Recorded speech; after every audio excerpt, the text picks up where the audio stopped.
Okay, it says 7:03 on our clock, so is this thing working? Am I amplified? People, I hope the live stream people are hearing me. Since this is a hybrid class, part of our audience is remote. If you have a question, wait for Kathy to come to you with the mic so that the people who are learning virtually can hear you, okay? So let me open in prayer. God, thank you for bringing us together, and thank you for this beautiful fall day and the hint of chill and autumn in the air. We pray that you might send your Spirit to us this evening, that we might leave here gentler and kinder people, that we might learn to mediate our disputes and learn from a master at that craft. Bless his mind and his speech with articulation, and all of us with the same as we probe together this difficult issue. In Jesus' name, amen. Amen. At least two of you sent me the copy of the cover of the New Yorker, which appeared today, right here. Bev Kirk was one. Bev was teaching at Washburn School when the events that Phil's going to tell us about tonight occurred. So this cover meant a lot to her. It is called Shutdown. Just a few figures before we begin to show us what we're facing in terms of the problem. Okay, there were 48,000 gun deaths in the United States last year. Surprisingly, the United States is not the worst country in the world in gun deaths.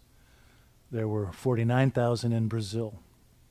This figure, however, was shocking to me, that 50% of all gun deaths in the United States are suicides. So what this tells me is that any home that contains a gun is more dangerous than one without a gun. You see the horrors of home invasion and school invasion as well.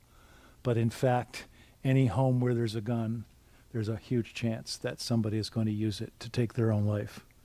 Taking your own life is a decision that happens in the spur of the moment. It's a rash decision. Often when people who are in despair have an hour or a day to think about it, they won't take their lives. So that's why this is a difficult issue for all of us.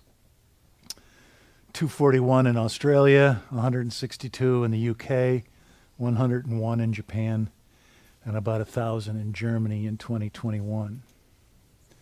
22% of Americans own firearms. This was surprising to me. Didn't you think it would be higher? 3% of Americans own 50% of the guns in the country. Yeah. That's why, I heard somewhere, I didn't put this up, but I heard that there are 393 million guns in America. There are about 330 million Americans. So there are more guns in the United States than there are Americans. A couple of very interesting charts that I found.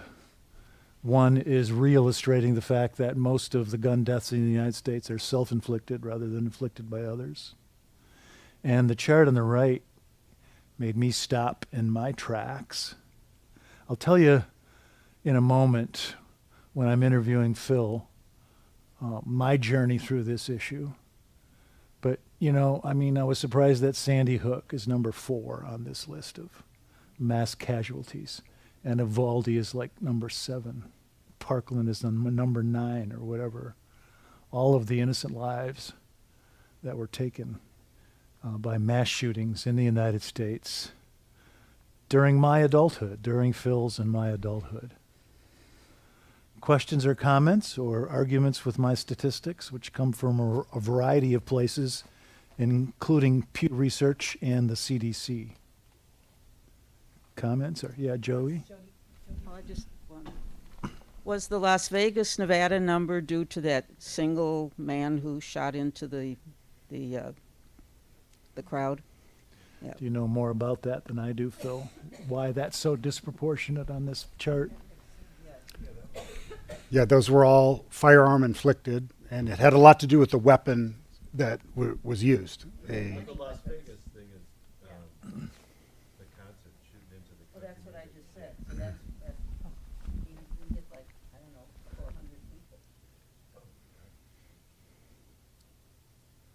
Thanks for that question, Joby.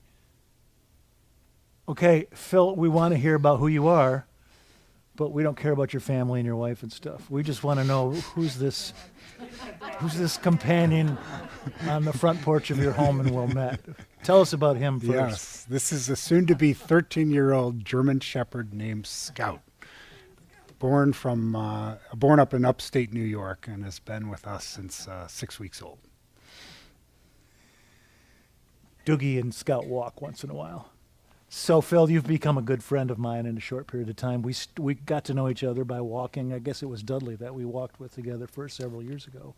But I've been fascinated by your kind of well-rounded CV, your well-rounded portfolio. Tell the group, not yet why I invited you here, but what's your educational, your academic, your athletic journey? Tell us about who you are. And Sure. Well, I'm a local kid. I grew up in Winnetka. I went to Sacred Heart Grammar School right at Gage and nearly Green Bay there. I went on to Loyola Academy, differentiated myself from my 7 brothers and sisters. I was right in the middle, so I really had to differentiate myself through athletics. I was a swimmer. I swam at Loyola Academy and then got an athletic scholarship to the University of Illinois. And loved it. And if you met me in my late teens and early 20s, you would have heard a lot about swimming. yeah, And it's not hard to get me talking about swimming, and there are few in the room know that. But then I went on to law school at DePaul and managed a violence prevention organization where I went to DePaul at night. And maybe the most significant thing in my life happened while at DePaul.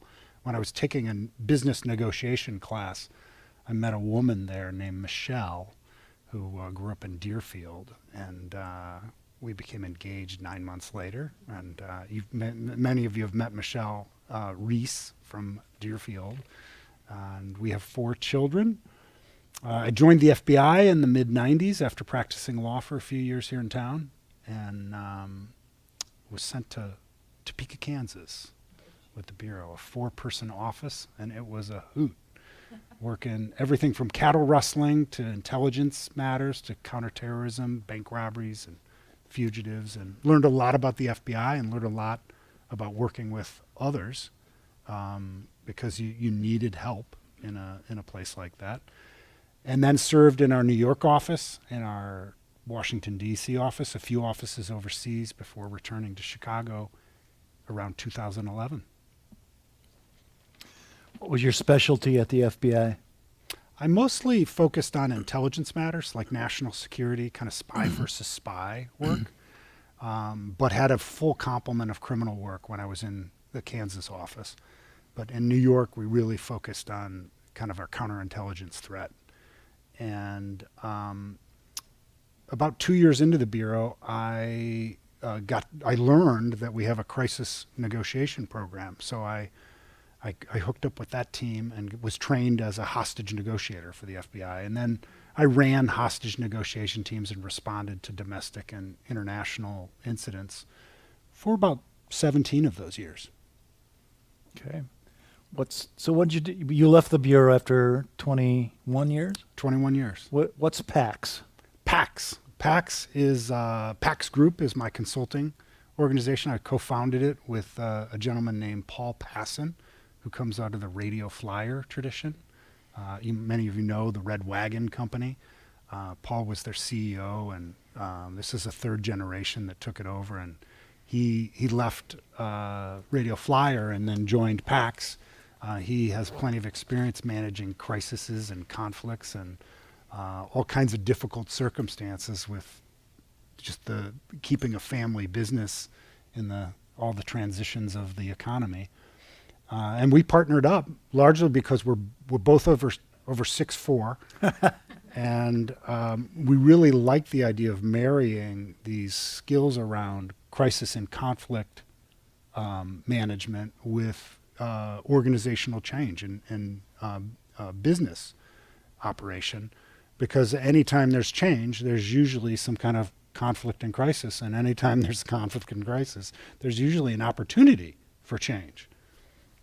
So a corporation in trouble or wanting to shift to a new part of the business or negotiating tensions within its team will call you and your team in to help them with some of the skills necessary to negotiate rough waters like that. Have I got that right? Yeah, yeah. Difficult conversations, difficult circumstances, Is it- austere environments.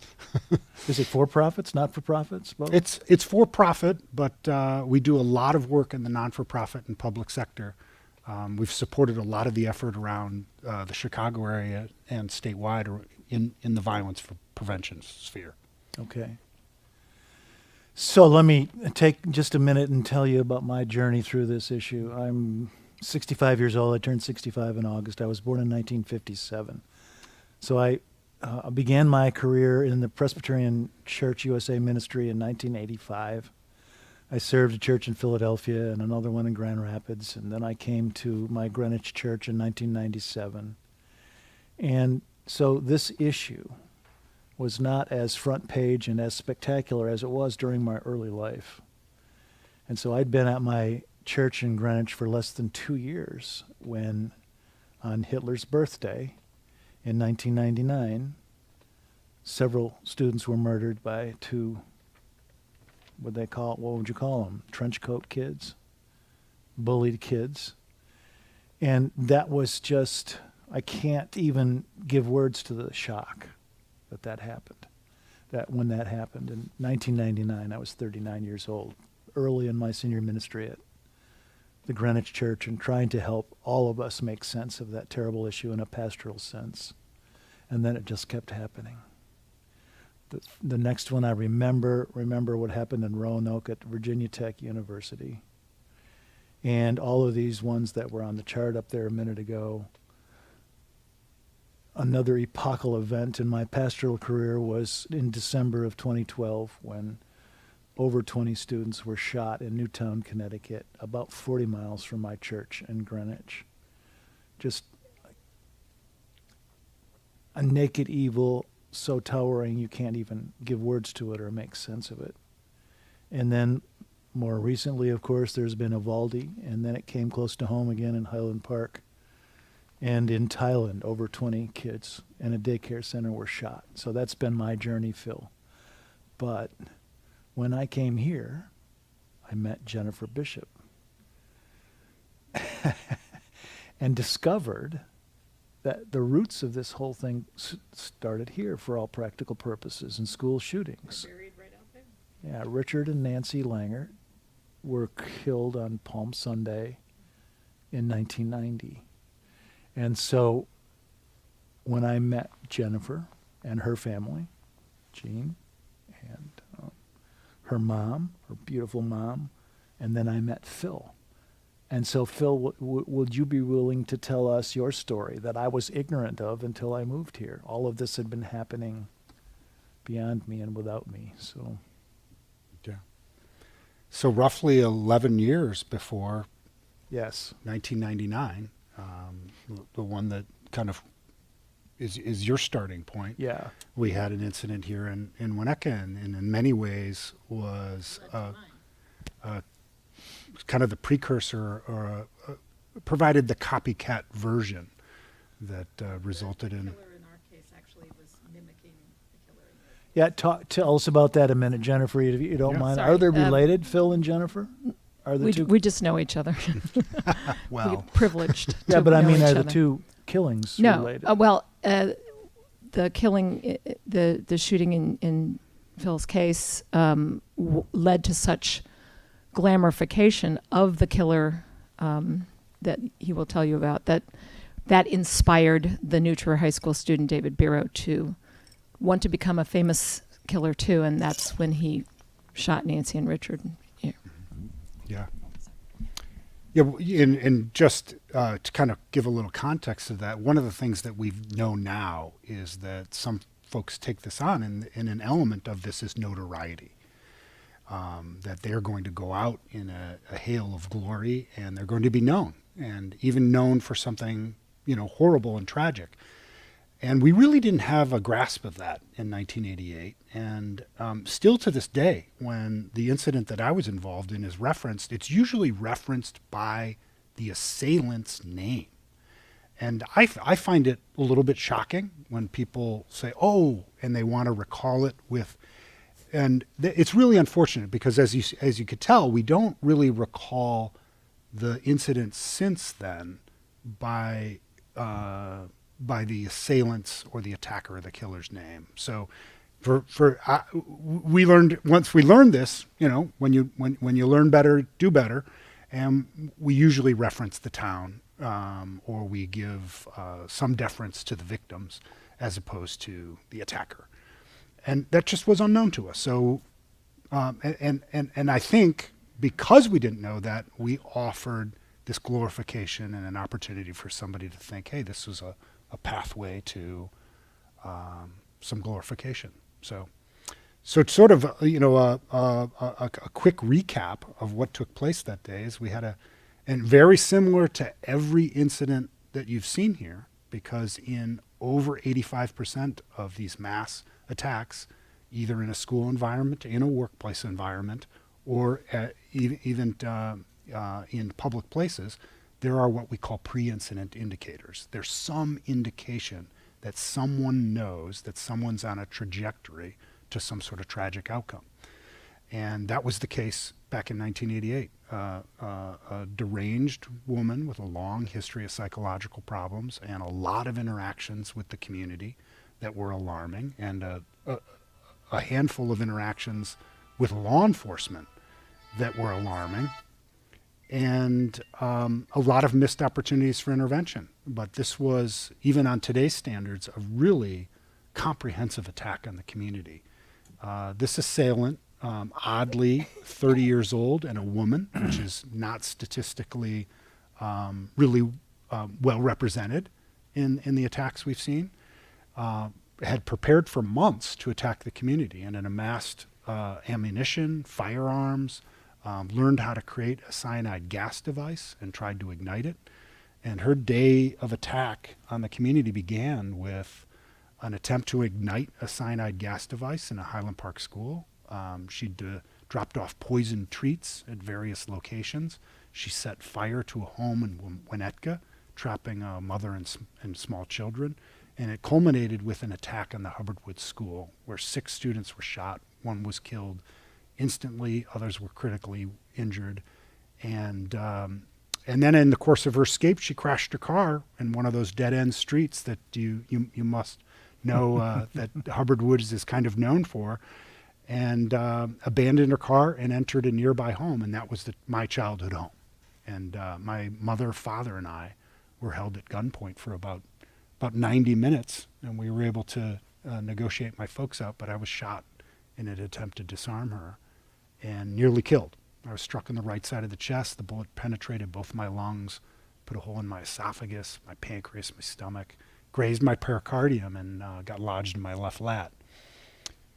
But I was availed some of the best medical care available at the time, and some amazingly brave first responders, and fought for my life. Obviously made it, and then was left with kind of the physical recovery, which was arduous and difficult, even for a college swimmer.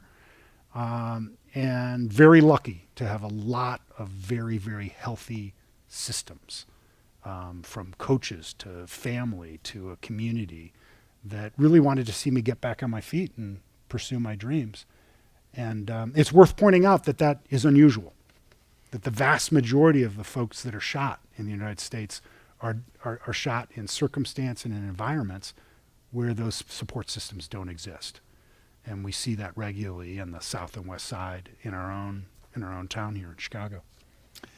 When we had the shooting on the 4th of July in Highland Park, I became reinterested in this issue again, of course, and started reading about you, and read many articles in which you very eloquently talked about the first responders who probably stopped the bleeding and maybe got you breathing again and got you to the right place. And then there was a nurse and a doc. I forget, was it Highland Park Hospital? Well, Tell us about the yeah. medical professionals that brought you back to life. Because I Yes. think you talk about that so movingly. Oh, well, thank you. And I'm deeply indebted to the first responders. very much like you saw in Highland Park. And what was so interesting to me is that Highland Park had had this kind of opportunity in '88, and it some of that DNA from that experience really stayed with them, and they responded heroically to the circumstances of July 4th. But for me, I was managed to get out of the house and was on the driveway. A officer from Glencoe, and some of you may know that Glencoe has a public safety department, so they're cross-trained as paramedics, firefighters, and police officers. So he had the skills that he needed to sort of respond to me immediately. He rescued me off the driveway. Just by luck, there happened to be an emergency room physician who was off duty from Evanston and heard the commotion and came to the scene. He performed some operations there outside my house, outside of the ambulance, and shored up really stabilized me for the trip to Highland Park Hospital, and where I got some great medical services. And one is I always like to celebrate, even though he doesn't want to be celebrated, is Dr. Charles Brown, a cardiac thoracic surgeon up there who had trained in the city and was not unfamiliar with gunshot wounds, but hadn't seen them for many years. And he did a remarkable job with me in a critical place. And our second born, our first son, is named after him. Oh, wow. That's great. And he talked to you about swimming, right? He did. Was that He the one did. that talked to you about swimming? Kept you awake and engaged by talking about swimming? Well, there was a moment I was sort of looking through the trees while there was pandemonium around me, and this pain in my chest, this constriction, this difficulty breathing really reminded me of the end of a race. In swimming, sometimes you hold your breath because a breath might slow you down and cost you a hundredth of a second, and therefore a race. So you really get familiar with this kind of burning sensation where you're wanting to breathe. And that was kind of a constant after my lungs had been punctured. And so when this doctor came to me and said, stay awake and keep breathing, I said to him through the oxygen mask, the one thing that was on my mind, that I was a swimmer. And he said, stay with me, swimmer. And somehow that kept up. But when they passed me off to the ER and the OR, they said, we got a 20-year-old male with X, heart rate, swimmer. And it was as if I finally got the audience that I wanted for my swimming, but it wasn't exactly in the swimwear I was hoping for. Phil, I was interested to hear that you talked about that, I won't say her name, but this deranged woman from Hubbard Woods didn't come out of nowhere. There were indications of her trouble years maybe before this. And when we look at Newtown and Uvalde and Highland Park, we see the same thing. Talk to us about how can people like us, given the fact that that's true, that people like that are all around us all the time, probably at New Trier High School. What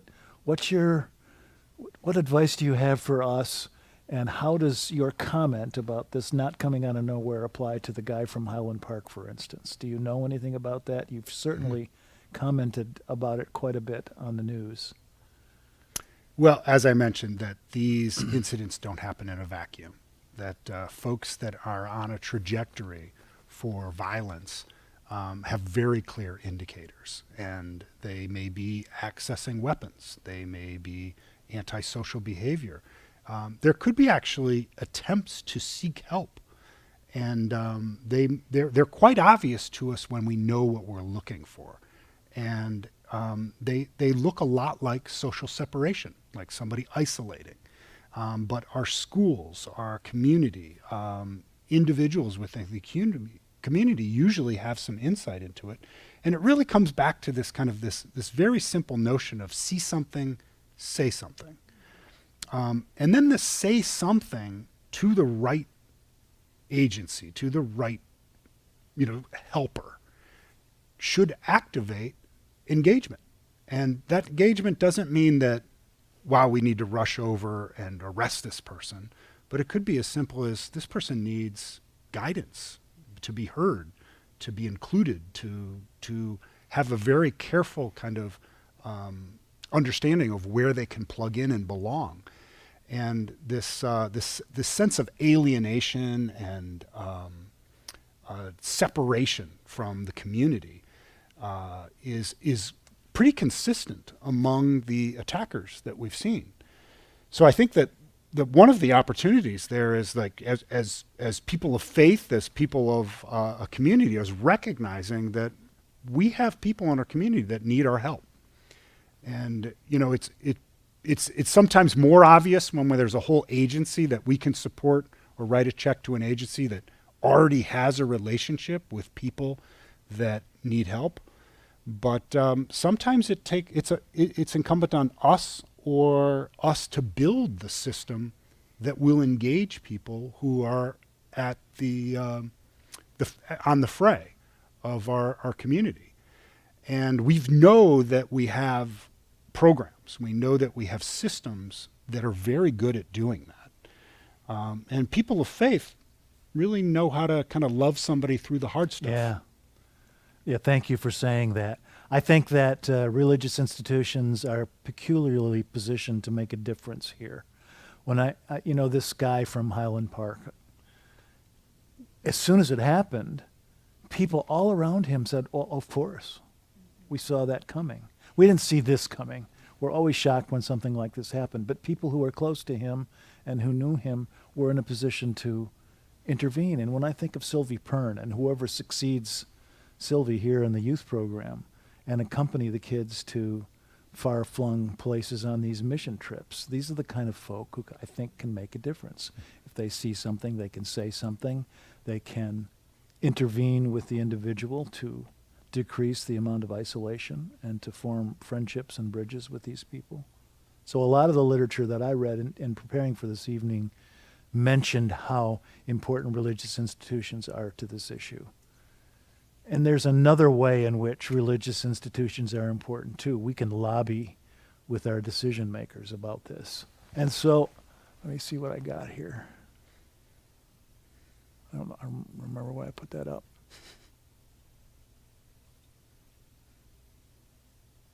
So this is, more than 50% of Americans agree with this agenda. Phil, I'm curious about what you think about this. That's one question I have for you. And the second question I have for you is that since Columbine, and especially since when nothing happened after Newtown, I sort of lost hope. I sort of gave up on the legislative agenda, on the partisan agenda.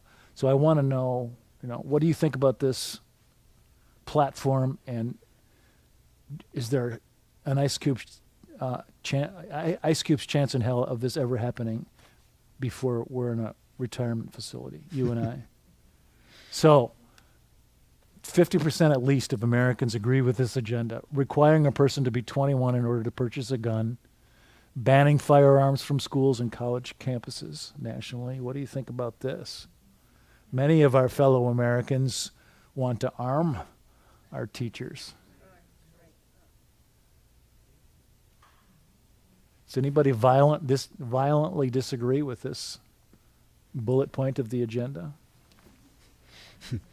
Well, I'll just take one sort of not quite contraposition, but clearly if you enlisted in the armed forces at 16 or 17, you're going to be trained with a weapon like this. If you get your parents' permission.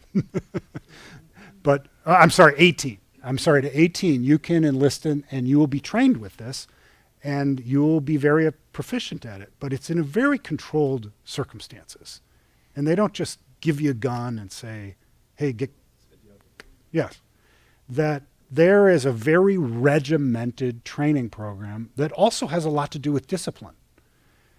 So there are circumstances where there's a lot of discipline and there's a lot of regulation and there's a lot of formation around the decision making around how violence will be deployed, that you could do that safely.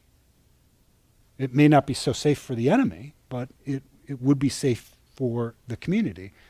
But without that training, without that discipline, without that command and control, it's incredibly dangerous. And remember, too, that these are young brains that are not fully developed before they're 26, and this is the wrong time to be giving them instruments of mass destruction. How about the school districts who promise to train mature people, teachers, 40 years old or whatever, and put a sidearm in their desk or on their person and give them 40 or 100 hours of training to make sure that if a hostile shooter enters the classroom, there's somebody there to oppose them. Is there a small part of you that buys that argument, or a large part I of would you? say that there is the rare individual that might be able to perform well as a teacher and also do more like 400 hours of training and then maintain that training, and that would still require them to have a duality in their function, which I would say would diminish at some level, maybe not completely, their focus on teaching a classroom. Questions or comments? Way in the back. Hold on, though. You have to use the microphone. I just wanted to use the mic. I just would say that it's not just schools and colleges, it's movie theaters and nightclubs. So are we going to arm everywhere? You know, that doesn't seem at all like a good idea to me. Maybe there are too many guns. Well, the folks that we've found that think this is a good idea are part of this group that took over the NRA in the early 1970s. The NRA before the 1970s was a conservation group that cared about hunting safety and making sure that we were responsible in the way that we taught marksmanship and the intergenerational interplay of firearms. And in 1972, when the Vietnam War was wrapping up and small arms, pretty much everybody in America who wanted a gun had one, and they were recognizing that this was a diminishing return. They took over the NRA, the explosive manufacturers, the gun manufacturers, and the ammunition manufacturers, and they turned this into an organization that does everything that it can to sell guns. And that's where it really shifted over to, this was about economics and about making money, and less about constitutional arguments, and certainly not about public safety or individual safety. This was about selling. Huh, interesting. Pardon me. To my understanding, with the Las Vegas shooting, during that crisis, there were those that had guns and were walking down the streets with these guns, patrolling, trying to find out who was shooting, and they were told to get off the street because the officials couldn't tell who was who. So there's only so much that a card-carrying NRA member could do, or anybody else who's trained. If you don't have a badge, if you don't belong there, they're going to tell you to put it away. Yeah, at that Las Vegas attack, there were over 300 California police officers, and they were unable to do anything in the face of the well-positioned attacker with assault weapons. I do also feel like when this is an organization that should be like the NRA should be focused on safety, and for a while it was, but then when people kind of took that over and made a government organization more focused on money, then that's kind of when it went downhill. Thanks for that comment. I'm going to come back to that in a minute. Any comment about that, Phil? It's amazing how many ways we approach this issue and how confused it's become, and the how little has been invested in understanding this, the data For many years now, the CDC and other government organizations have been prevented from even studying this issue. And it really kind of a diabolical approach to not just say, hey, we've carved out a position and we'd like to advocate for it, but really to mess with the landscape in a way to distort our understanding of safety and violence. And, as Bill said, a gun in your home, the risks that you're taking, that guns do not necessarily provide for safety. But we've been sold this. So it really goes way just beyond that to kind of messing with the facts and the landscape in a way that have created this great confusion and divide and controversy. And I would just say, to underscore that point, and the point about what shift happened in the 70s with the NRA's management and agenda is huge, hugely important, because I've worked for the Brady campaign in D.C., and this is what they deal with every day. But I think one of the things that's really important to point out in the landscape discussion is, and how they've changed it. For most people who've never traveled outside the United States, I don't think people realize how absolutely globally unique our problem is here.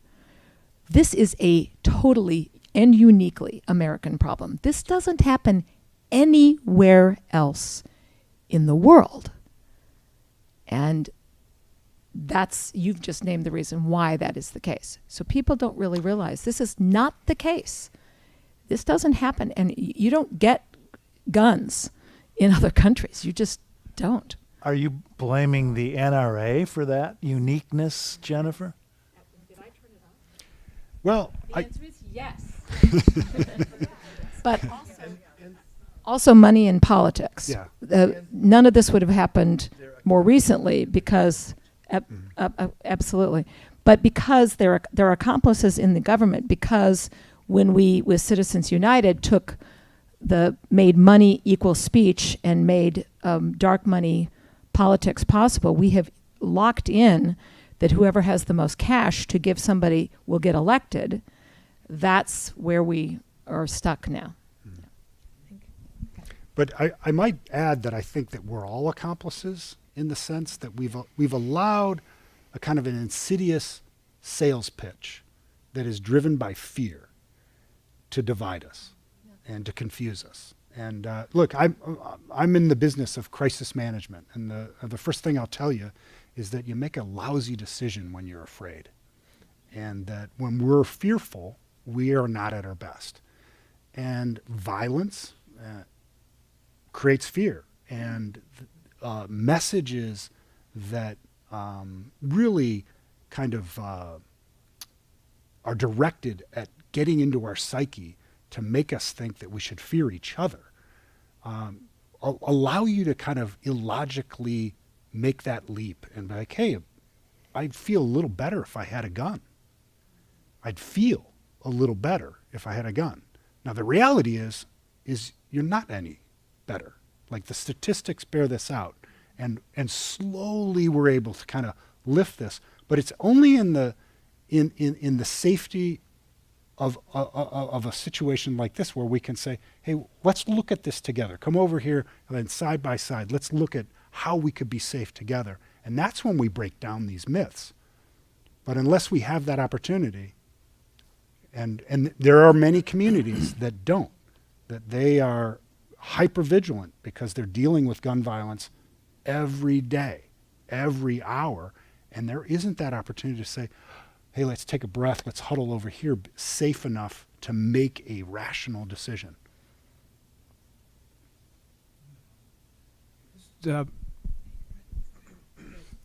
Just thinking about what is possible and where progress can be made, it's sometimes hard to remember, and for younger people, they may not even know about this, but for a period of 10 years, assault rifles were, as I remember, abolished by the United States Congress. Now, I mean, that sounds like, fantasy now, but there was a period of 10 years, I don't have the dates, I think it was the latter part of the Clinton administration, and And there was a 10-year sunset provision, as I remember, and to my great astonishment, that was not renewed. So, what was it about what happened to? I mean, how did that actually happen? That we had a Congress that could do something like ban assault rifles, and then after 10 years, it couldn't be renewed. Well, I'd be interested in your thoughts on that. Well, I don't want to name names, but Rahm Emanuel told us all that the next midterm election was lost because President Clinton had pushed for an assault weapons ban, and that it was just a political calculus. So, whether the nation wasn't ready for that, but also, as Jennifer's rightly pointed out, the industry and its lobby had a lot of resources, and we were, as the rational sort of like gun safety movement, were not organized enough, we were not financed enough, and we were just not grown up and mature enough to counter that. Because the national statistics that you cited at the beginning haven't really changed. The nation wants this. The nation understands this. But there's a reason we're not getting it, and it has a lot to do with the lopsided resources that the industry has, and the very incredibly powerful and effective campaign that they've run around igniting fear.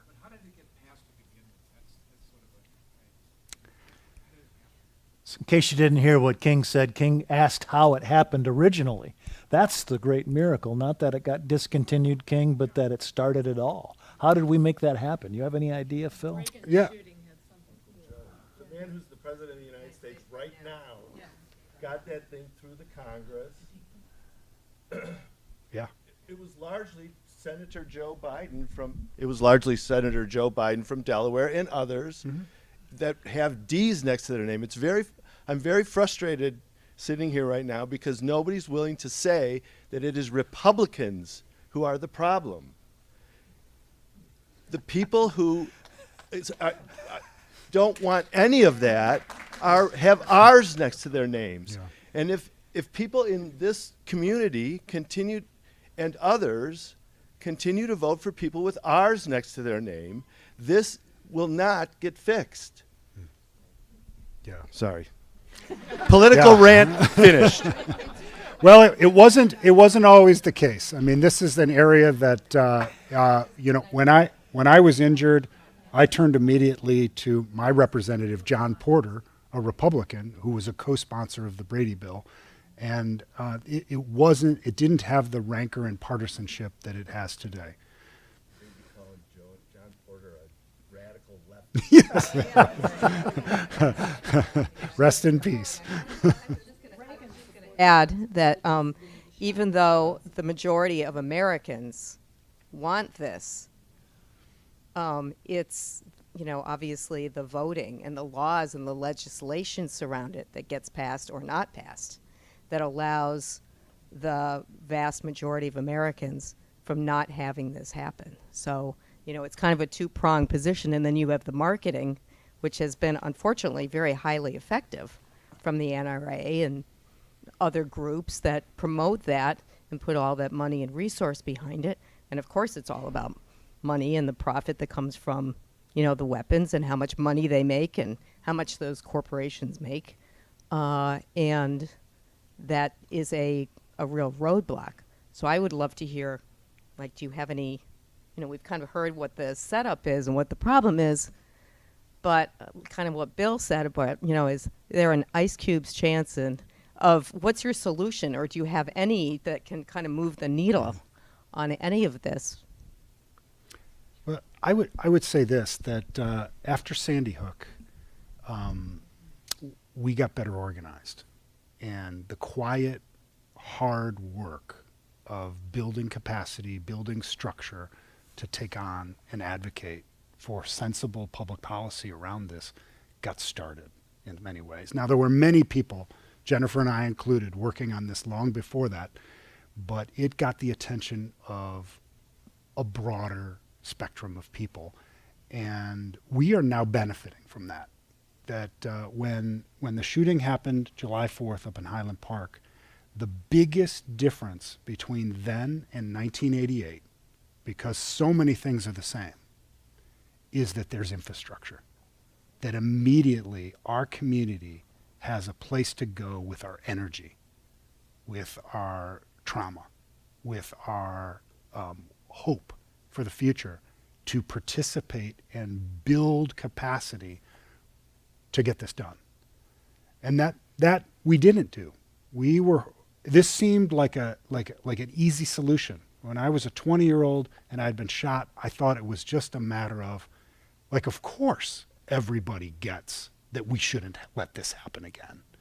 I thought that I would spend a couple months, maybe a year, on this issue, and I was very much looking forward to just getting back to the things I wanted in my life. And I had no idea that this was going to be a lifetime endeavor. But it is, and when you compare it to other things, other big evils and wrongs and things that we have suffered through, like slavery, civil rights, we're kind of moving pretty quickly.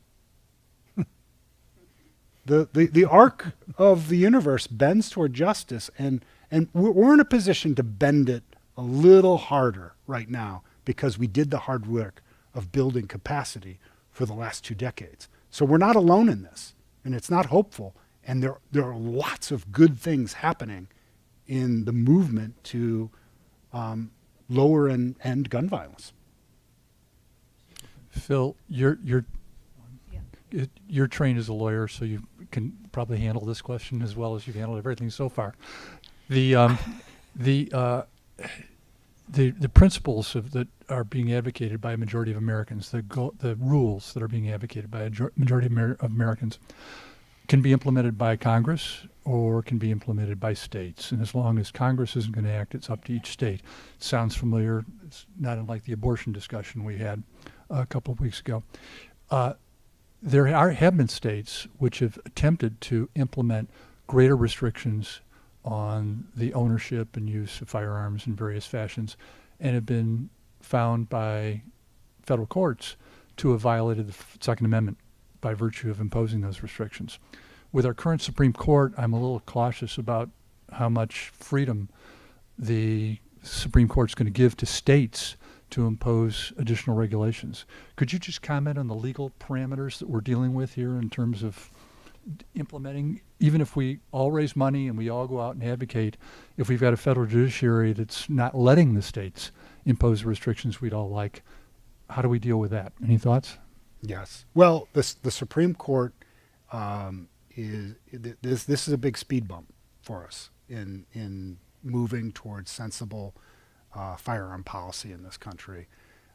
With the recent 2 appointments, the majority now feels like the standard of which gun laws should be scrutinized has risen. And courts across the country are kind of grappling with this, and we're sort of yet to see the full impact of this. But we've got work to do. And so you're right to point that out, that the last decision from the Supreme Court was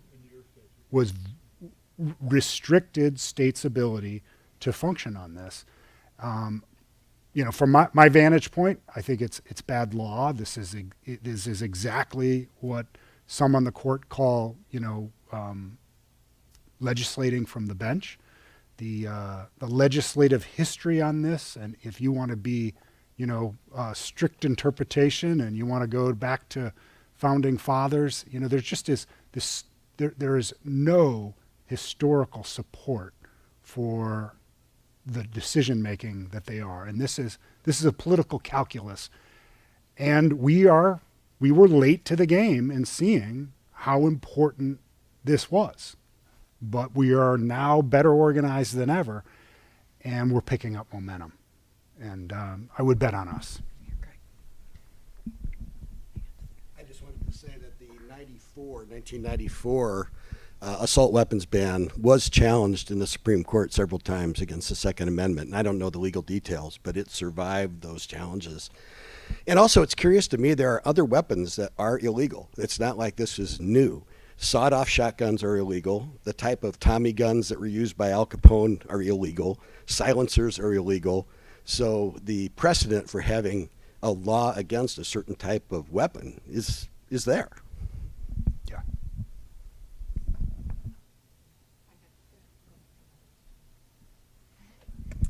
I have a two-part question. The first goes back to what you were discussing earlier about how these people that are carrying out these mass shootings, there are warning signs. And I believe that the red flag law is supposed to address that. Could you talk a little bit about the red flag law and who can invoke that and to whom? And if that has any mitigating factor in these gun violence episodes? And then I can't remember what my second question was. Well, you can think about it. That's a good first question. I will think about it later.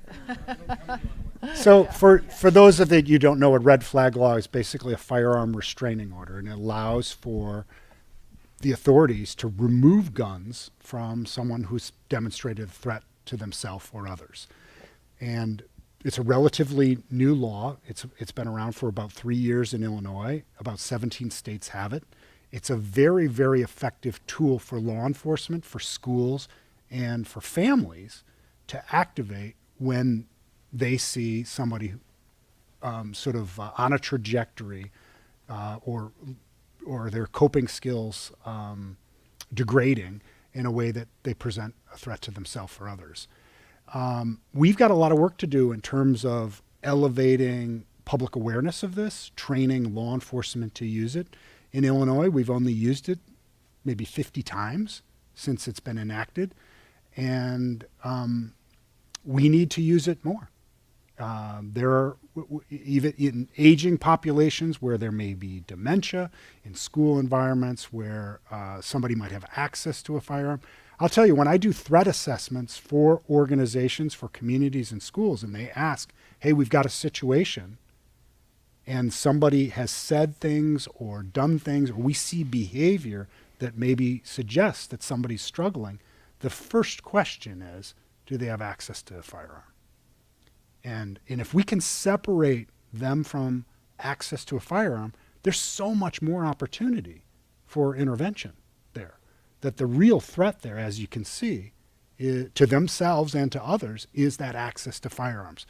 So this is really a critical tool, and that's why the administration in this very significant public safety act that they just signed provided a lot of resources for states to implement, expand, and use those firearm temporary restraining orders to remove guns from folks that are basically demonstrating dangerous behavior.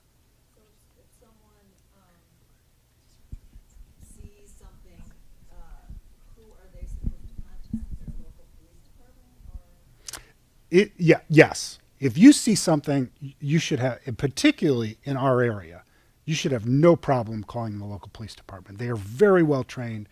They are super responsive to this, and they are aware of the temporary restraining order option. And they also, all of our departments here on the North Shore are willing, even if you thought, hey, I think I shouldn't have a gun, or hey, my spouse is at a point where I'm worried about it, they'll come and get the guns and hold them for you completely voluntarily. They'll provide gun locks. So we're in an area that really is thoughtful about this, and you probably are aware of these initiatives to communicate that to our entire community. If you're part of District 39 or I'm not sure if Sears has done this yet, but we get a lot of communications home about maybe don't bring peanuts to school, right, for allergies. Well, now you're seeing, hey, lock your gun up. because one of the most important things we can do to keep firearm violence from touching our school is by asking gun owners to lock up their guns and not give access to children, because the guns that are used to attack in firearm violence within schools come from home. And so this is the low-hanging fruit. So yes, call your local police department. And, and if it's in a school environment, call the school. I encourage every organization to have some sort of anonymous way of reporting to. There's still stigma, there can be still fear, but I think there's two things that have to happen. Is when we have to see something, say something, we have to know what we're looking for, and we have to have trust that the system that we're saying something to is going to act effectively and compassionately and consistently, that there is deep follow-up. This is about building a relationship. And maybe we'll talk about it, but some of the programs that we have going on in Chicago that are really kind of unsung, where we're having a tremendous success, really are embracing this idea that change comes through building trusted relationship. And we could talk a little bit about that when you're ready.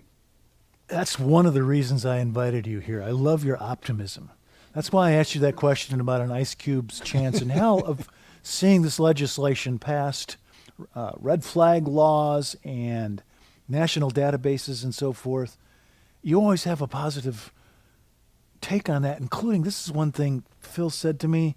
He said, on the North Shore, we're learning a lot from their successes on the south side and the west side of Chicago. Is there anything more you want to say about that? That's kind of shocked me. Absolutely. We know those neighborhoods as very violent places, but you see so much hope and success in those places. Am I right about that? Yes. Well, let me tell you the quick story here, that New York, Chicago, and LA had very consistent levels per capita of gun violence for the last 30 years.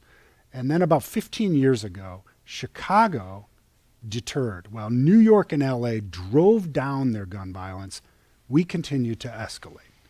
And there was a reason for this. Two really key points. One is that the Department of Justice sued New York and LA, and basically they entered into a consent decree.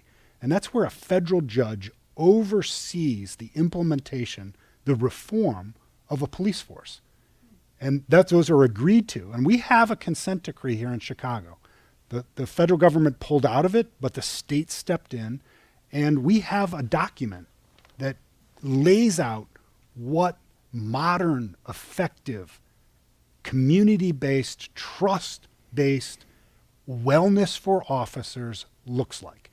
And that consent decree is our blueprint. And New York and LA made progress in implementing it. So they have effective policing. And effective policing, and I'll tell you, there's one factor in effective policing. Do you solve cases? If you just measured, do you solve cases, that tells you whether you have a healthy police department. Because to solve cases, what do you need? You need sources. You need cooperation of victims and witnesses. And if you trust me, you'll tell me that. And if you trust me, you'll share information that even maybe is risk to you, that you might be able to get in trouble with your friends and family, and your network, even your criminal enterprise. But if you trust me, you'll share that. So the other thing that happened is New York and LA invested in community-based violence prevention. And this is the hardest work in the world. You talk about, faith work and evangelization. These are folks with lived experience, very likely violence involved themselves, and had been in the prison system, and they've chosen to change their life. And one of the ways they want to change their life is to make a difference with others. And they're out there building relationship with violence-affected folks, and then pulling them in through that relationship of trust, the same one I might need to be a good cop, the same one that this community intervention worker needs to build a relationship, and they pull them in to social services. There could be cognitive behavioral therapy, coaching, help getting a a job, help stabilizing their housing, all the things that somebody needs when they need change in their life, but they need somebody they can trust to guide them through it.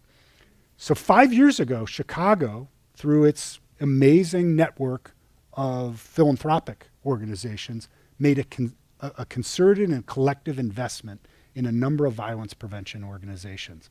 And they started the hard work in 15 of the neighborhoods that represent about 80% of the gun violence that we see. And it is just a beachhead. But I'll tell you this, that in North Lawndale, where we probably have our most robust and mature investment and workers doing this violence prevention work, we've reduced gun violence by 50%. And you're not going to, that's a hard thing to find unless you're in the system or you're really digging for that story. That's a hard story to find in all of the bad news that we get. So we know this worked in New York and LA. We've made this investment in Chicago, and now it's getting some public funding.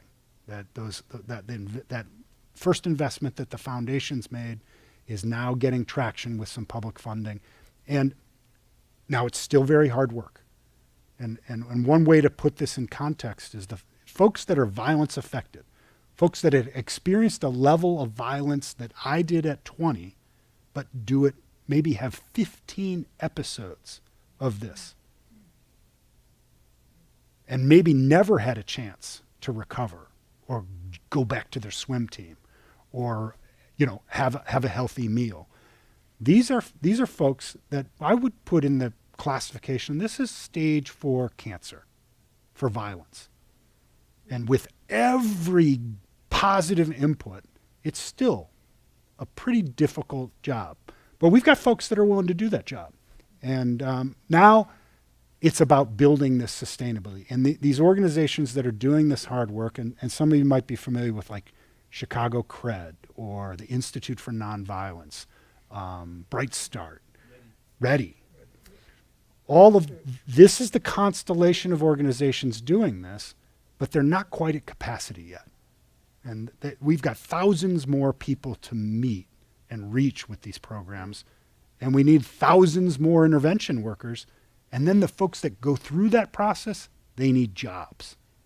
And some of them need jobs at companies we might run. And that takes courage. It takes courage to hire somebody with a rap sheet.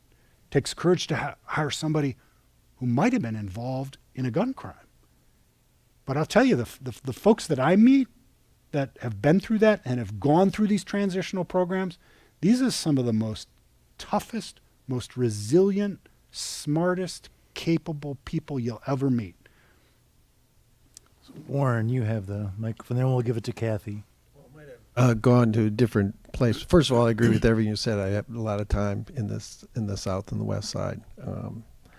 I was just going to talk a little bit about, we're talking about hard issues, hard issues and hard solutions and this policy and this and that. I think there's also a real human dimension.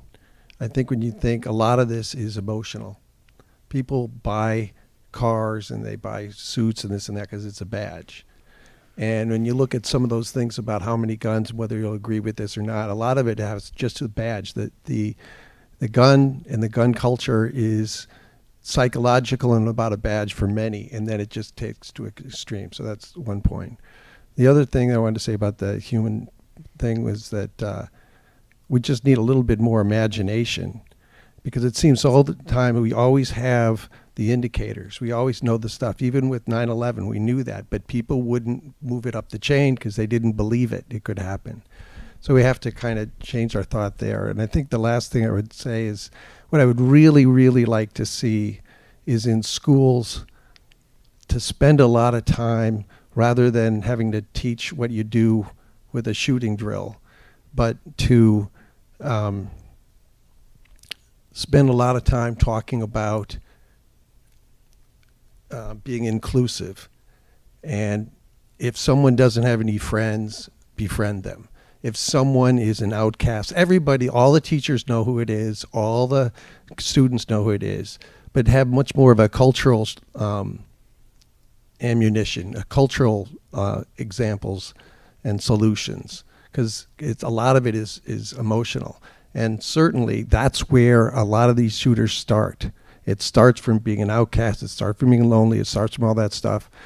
But everybody in the class is there, all the students and all the presidents, the principals. It would be nice to focus a little bit on that as well, and we don't hear much about that. Jennifer had a quick thing before Warren, so, Yeah, and then just- I'll go to Kathy. Oh, okay, sorry, Jennifer. Just two teeny little details that I wanted to add. Back there on the slide where you had the list of legislative agenda, Yeah. the number one legislative agenda, if I could steer folks toward a lobbying effort on one thing, it's not up there on your list. The number one thing we can statistically do, I know you will agree, Phil, is universal background checks. It's widely accepted. It's the number one thing we can do. We do have this Brady campaign, this Brady law that's been in place. It's not perfect. It's not 100% across the board, but it's really good, and it has already denied 1.7 million not allowed purchases from happening, and it can continue to do that even more. And so if we can really push one legislative agenda, it's all of those are good little pieces, but the number one thing we can do is universal background checks. Okay, and yeah, okay, are you good?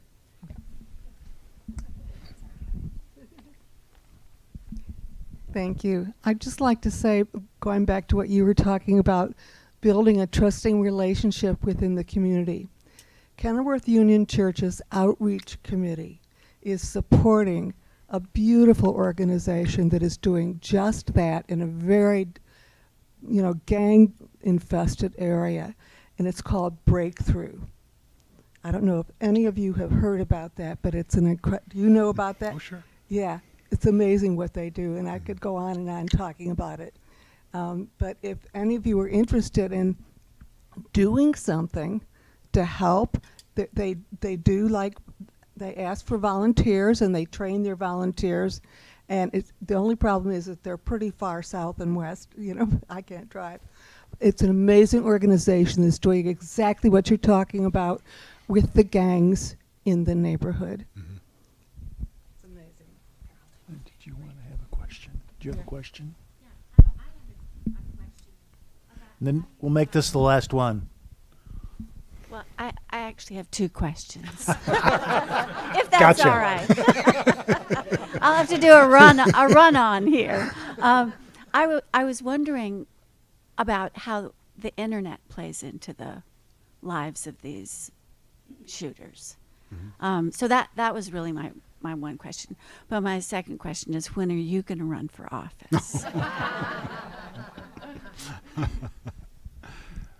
Well, that second question's easy. No plans for that. But the internet. So it's really, as you all know, it's really a double-edged sword. The internet is a place where you could go find a hate group, if you were feeling hateful, and you'll find some kind of support for that. But it's also a place where interventions can take place. And but we need a lot more out of our social media providers. And I think we're probably on the cusp where if they don't start doing this voluntary, that we're going to see legislative initiatives to kind of force them to do this. But they're sitting on a pile of data, and they see behavior. They see a real-time behavior, and it creates opportunities for intervention. Just as you might see bad behavior, you can see good behavior, and where you see bad behavior, you have an opportunity for intervention. Some have thoughtfully done this. A few social media providers are recognizing behavior that might demonstrate depression, and now they'll run banner ads of suicide prevention and where resources could be. So I see there's some promise there, but we really haven't exploited social media and the internet for the public good as it could provide. And I think it just needs more guidance, and probably more faithful guidance, in recognizing that we have a responsibility and can't just leave it to itself to decide, that we need to bring a value to it, and we need to bring intervention to it. And we can reach a lot of people and create networks for folks that feel disconnected. And, you know, we saw that during the pandemic, where people turned to social networks. I mean, look at Peloton. You know, people are riding with other people all over the world in a really healthy endeavor. And now some folks have taken it to a nutty level, but that's a pretty healthy addiction. And I think there's a lot of opportunity there for building digital communities that foster a lot of positiveness. But I think we have to be intentional about that. Thank you, Phil, from all of us. Thank you for being here. Thanks. And folks, there's one more of these a week from tonight, 7 o'clock on the, what is it, the 31st or the 24th? 24th, 7 o'clock, climate change, okay? Thank you, Thanks, Phil. everybody. Thank you.